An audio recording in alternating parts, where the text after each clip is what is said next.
আছে। সবাইকে আসসালামু আলাইকুম।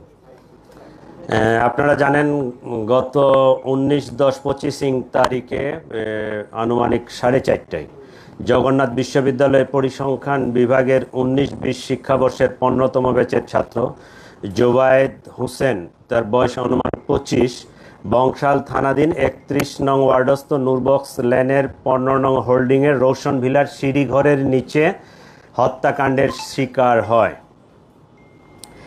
এই জোবায়েদ বার্জিস সাবনাম বর্ষা নামে 18 বছরের একটা মেয়েকে প্রাইভেট পড়াতেন।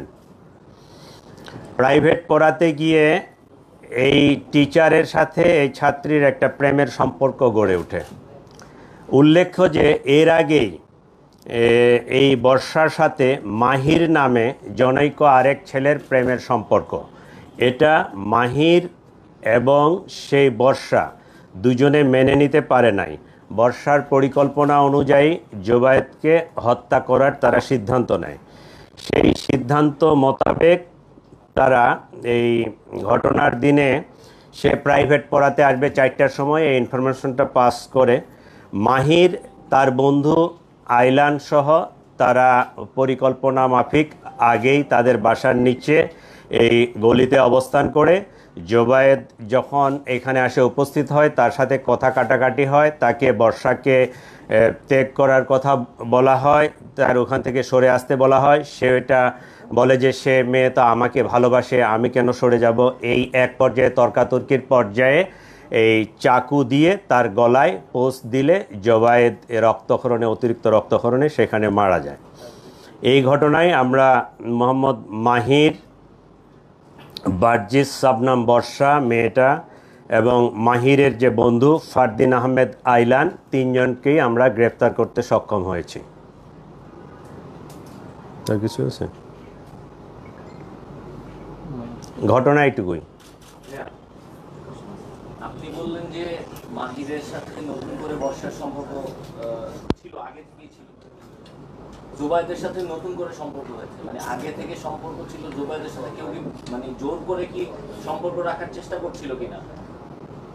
মানে বর্ষার সঙ্গে কি জোবায়েদ জোর করে সম্পর্ক রাখার চেষ্টা করছিল কিনা এই বিষয়টা ক্লিয়ার করবেন। এবং আপনি বলছেন যে আইলান এবং মাহির আগে থেকেই, পূর্ব থেকেই সেখানে অবস্থান করছিল এবং পরবর্তীতে তাদের কথা কাটাকাটি হয়।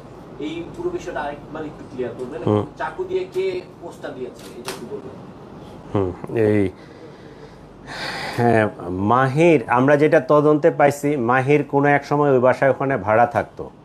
তো আগে থেকে ওই মেয়েটার সাথে পরিচয় দীর্ঘদিনের, কিন্তু প্রেমের সম্পর্কটা অনুমান 1.5 বছর ধরে। আগে তো ছোট ছিল, ওই একজন আরেকজনকে চিনতো, জানতো, প্রতিবেশী। প্রেমের সম্পর্কটা 1.5 বছর ধরে। জোবায়েদ 1 বছর ধরে মেয়েটাকে পড়াচ্ছে, সে জগন্নাথ বিশ্ববিদ্যালয়ের ছাত্র। মেয়েটা এর প্রতিও দুর্বল হয়ে যায় জোবায়েদের প্রতি। এই এখন তো ওই যে মাইন্ড হচ্ছে টিল্টিং, যখন মাহিরের কাছে যায় তখন মাহিরে, যখন জোবায়েদের কাছে যায় তখন জোবায়েদের। ঠিক আছে? তো মাহিরকে সে বলছে যে জোবায়েদকে না সরাতে পারলে আমি আসলে তোমার থাকতে পারবো না। এই কথা থেকেই তারা জোবায়েদকে সরাই দেওয়ার পরিকল্পনা করে।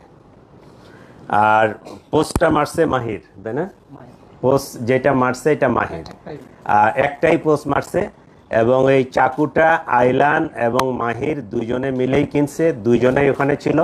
সম্ভবত 2টা চাকু ছিল, দুইজনের কাছে 2টা চাকু ছিল। পরিকল্পনা ছিল যে আইলান, মাহিরের যে বন্ধু, সে পিছন থেকে পোস্ট মারবে, কিন্তু সে পোস্ট মারে নাই। ওই মাহিরেই নিজেই তার চাকুটা বাহির করে ওই সে গলা, বাম সাইডে না ডান সাইডে, ডান সাইডে এই জায়গাটাই পোস্ট মারছে। একটা, আচ্ছা, একজন একজন করে প্রশ্ন না করলে আমি কিন্তু বুঝবো না। আপনারা একজন একজন করে করেন, আমরা যতটুকু জানি ক্লিয়ার করে দিব, আপনাদের কোনো কনফিউশন রাখবো না। ঠিক কথা হচ্ছে যে মাহিরের মা তাকে হস্তান্তর করেছে, যদিও এটা নিয়ে লালবাগ ডিভিশন বা বংশাল থানা অনেক কিছু তৈরি করেছে, আমরা রিপোর্টাররা বিপদে ছিলাম। যাই হোক, ওটা নিয়ে কথা নাই, কিন্তু মাহিরের মা আসলে তাকে হস্তান্তর করেছে নাকি পুলিশ অভিযান চালিয়ে তাকে গ্রেফতার করেছে? আচ্ছা, ওই আমরা আসামি গ্রেফতারের ক্ষেত্রে অনেক ধরনের টেকনিক অ্যাপ্লাই করি। ঠিক আছে? ওই এখানে চিটাগাংয়ের ওইদিকে কারো বাড়ি আছে? চিটাগাং কেউ আছেন আপনারা? এই রাউজান হাটহাজারি সার্কেলের আমি একসময় এএসপি ছিলাম, ঠিক আছে, সার্কেল এএসপি। তো ওইদিকে ওই যে স্কুলের বাচ্চা টাচ্চা খুব অপহরণ হইতো, অপহরণ হয়ে যায়, নিয়ে যায় জঙ্গলের মধ্যে রাখে, আর টেলিফোনে চাঁদা চায়। তা আমরা করতাম কি, ওই যে টেলিফোনে চাঁদা চাচ্ছে ওকে আইডেন্টিফাই করে ওর বাড়ির ওর বাবা মা অথবা ভাই বোনকে তুলে নিয়ে আসতাম, নিয়ে আসে ওর সাথে নেগোসিয়েশন হইতো যে তুমি ভিকটিমটা ছাড়ো, তারপরে আমরা এটা ছাড়বো। তা আমরা অনেক সময় অনেক টেকনিক অ্যাপ্লাই করি। এইটাও একটা আমাদের টেকনিক ছিল। তার ফ্যামিলির উপর ওই রকম চাপ ছিল যে ওরে আসে যদি আপনারা না দেন, আমাদের কাছে হস্তান্তর না করেন, তাহলে আমরা কিন্তু আপনাদের ফ্যামিলি মেম্বারদেরকে অ্যারেস্ট করব। এইটা আমাদের একটা পার্ট, টেকনিকের পার্ট। ওরা যে এমনি স্বেচ্ছায় আসে ওই হস্তান্তর করছে, বিষয়টা এরকম না, এটা একটা পুলিশি টেকনিকের একটা অংশ।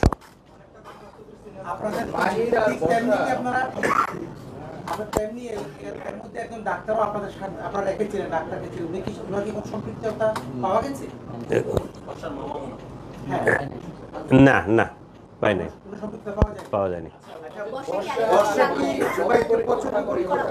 প্লিজ আপনারা ওই যে একজনকে প্রশ্ন করার সুযোগ দেন, প্রশ্ন শেষ হলে তারপরে আপনি করেন। হ্যাঁ প্লিজ। বর্ষা শুধু জানতো না, বর্ষা পরিকল্পনাকারী।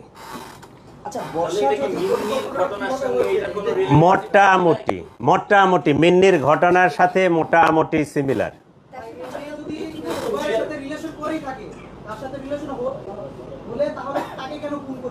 এইটার জবাব তো আসলে আমি দিতে পারবো না, জবাবটা সেই দিতে পারবে। তা আমরা যেটা পাইছি সেটা হচ্ছে যে আসলে কম বয়স্ক তো, 18 বছর, সে মনে হয় ওই ডিসিশন নিতে পারতেছিল না। সে যখন মাহিরের কাছে যায়, মাহিরের সাথে তার দীর্ঘদিনের পরিচয়, দীর্ঘদিনের প্রেম, ঠিক আছে। সে মাহিরের কাছে যখন গেছে, মাহিরকে সে বলছে যে জুবাইরকে না সরালে আমি আসলে তার কাছ থেকে সরে আসতে পারবো না।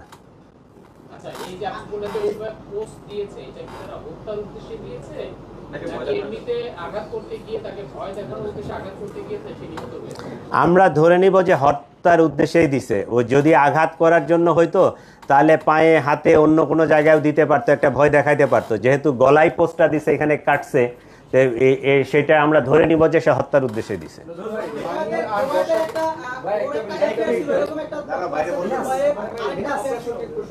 প্রশ্ন না, আমরা আমাদের নলেজে নাই। এখানে সামনে একটু প্লিজ। হ্যাঁ এই যে বর্ষা আর মাহি কতদিন ধরে পরিকল্পনা করে এই হত্যাকাণ্ডের পরিকল্পনা করেছে, আর এই হত্যাকাণ্ডের সাথে রাজনৈতিক সম্পৃক্ততা আছে কিনা? যেহেতু রাজনৈতিক দলগুলো এটাকে অন্যভাবে বলেছে যে এটা নির্বাচনকে সামনে রেখে ধরনের হত্যাকাণ্ড হতে পারে, রাজনৈতিক একটা দিতে চেয়েছিল, রাজনৈতিক কোনো সম্পৃক্ততা আছে কিনা? আর মাহি আর বর্ষা কবে থেকে এই পরিকল্পনা করেছে হত্যাকাণ্ড? বর্ষা কি একই সময় আচ্ছা, এইটা রাজনৈতিক কোনো বিষয় এখানে নাই। এইটা ত্রিভুজ প্রেমের কাহিনী, কমপ্লিটলি ত্রিভুজ প্রেমের কাহিনী। এটাকে রাজনৈতিক কালার দেওয়ার কোনো সুযোগ নাই, বা আমরা ওইদিকে তেমন কিছু পাইও নাই, ঠিক আছে। আর এই জিনিসটা ডিসক্লোজ হয়েছে সম্ভবত, মেয়েটা চালু, দুই দিকেই সে সম্পর্ক বজায় রাখছে। একটা পর্যায়ে মাহির বোধহয় এটা টের পাইছে, ও যখন চার্জ করছে, এটা কবে নাগাদ, 26শে সেপ্টেম্বরের পরে তাদের মধ্যে পরিকল্পনা আসে যে তাকে আমরা ওই সরাই দিবে। মেয়ের সঙ্গে কথা বলার পর বা ইনভেস্টিগেশন করার কি প্রশ্নটা আবার বলেন কি?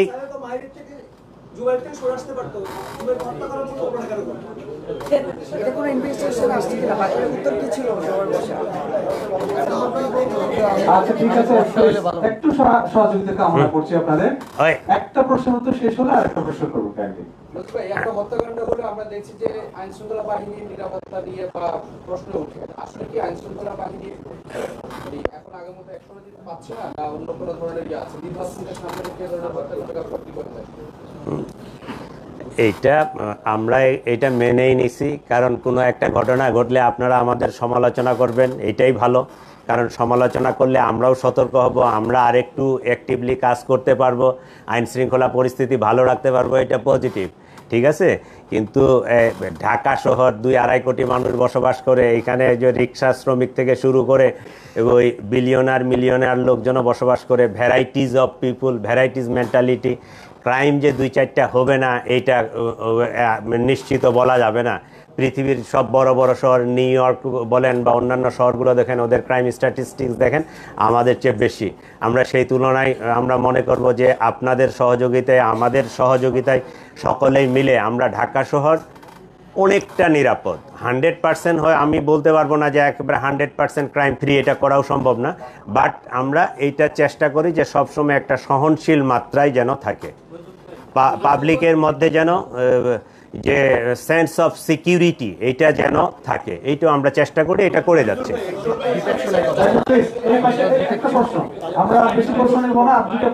আচ্ছা, আমার মনে হয় এই রিলেটেড প্রশ্ন করলে ভালো হয়, আমরা অন্যদিকে না যাই।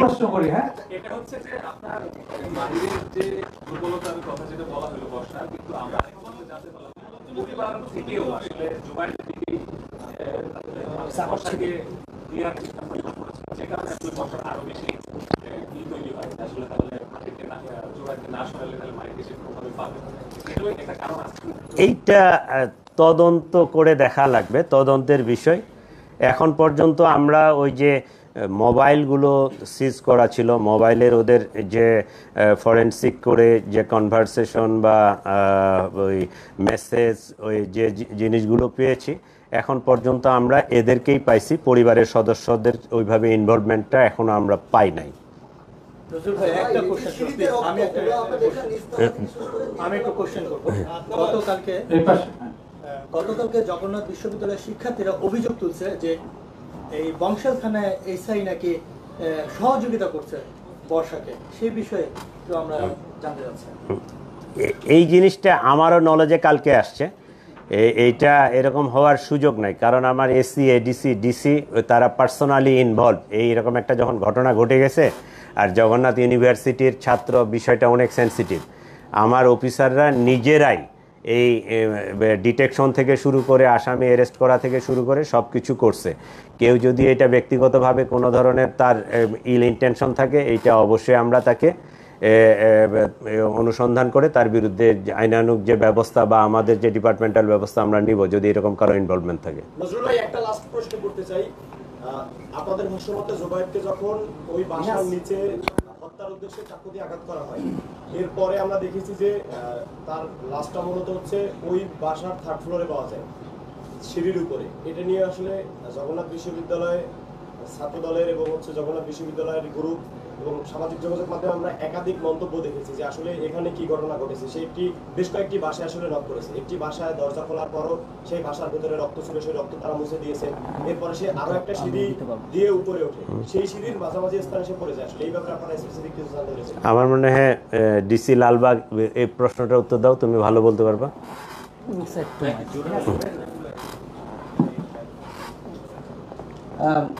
স্যার তো একটা কথা ক্লিয়ার করছে, বর্ষা প্ল্যান করছে, এবং সেই জুবাইর যখন মারা যায় তখন বর্ষা উপস্থিত ছিল সেখানে। মানে শেষ কথা আমরা যেটা পাইছি তদন্তে, বর্ষাকে জুবাইর বলছে যে আমাকে বাঁচাও। এখন পর্যন্ত তদন্তে যত পাইছে, বর্ষা বলছে তুমি না শুনলে আমি মাহিরের হব না, এই টাইপের একটা ইয়া ছিল। আর আমাদের তদন্তে যেটা উঠে আসছে, দোতলা থেকে সে বাঁচার জন্যই মূলত দৌড়ায় গেছে।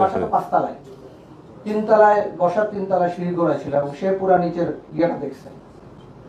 যে হত্যাকাণ্ড যে হয়েছে, বর্ষা নিজে কনফার্ম হয়েছে। কনফার্ম হওয়ার পরে জুবাইর দোতলায় বেল ছিল, কলিং বেল বাজানে দরজায় ধাক্কা দিচ্ছে।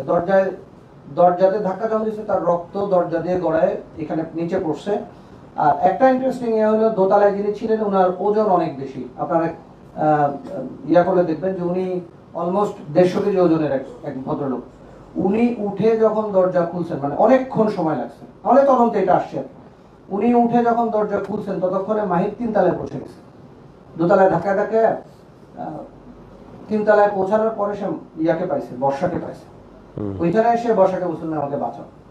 বর্ষা যেহেতু চাইছে যে জুবাইর চলে যাক, সে আর কোনো হেল্প করে নাই, বলছে যে তখন ওইখানেই জুবাইর পড়ে গেছে। এইটুক তদন্তে আসছে, আমাদের এর বাইরে কিছু আমরা জানি না। এখন পর্যন্ত। মানে স্বাভাবিকভাবেই বাঁচার জন্য সে তো দৌড় দিছে, এটাই স্বাভাবিক, এটাই স্বাভাবিক। আচ্ছা, আমরা মনে হয় শেষ করি।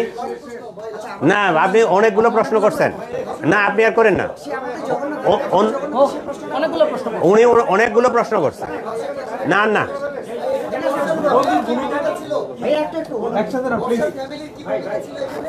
ওটা লাস্ট কোশ্চেন। আপনি কি বলতেছেন?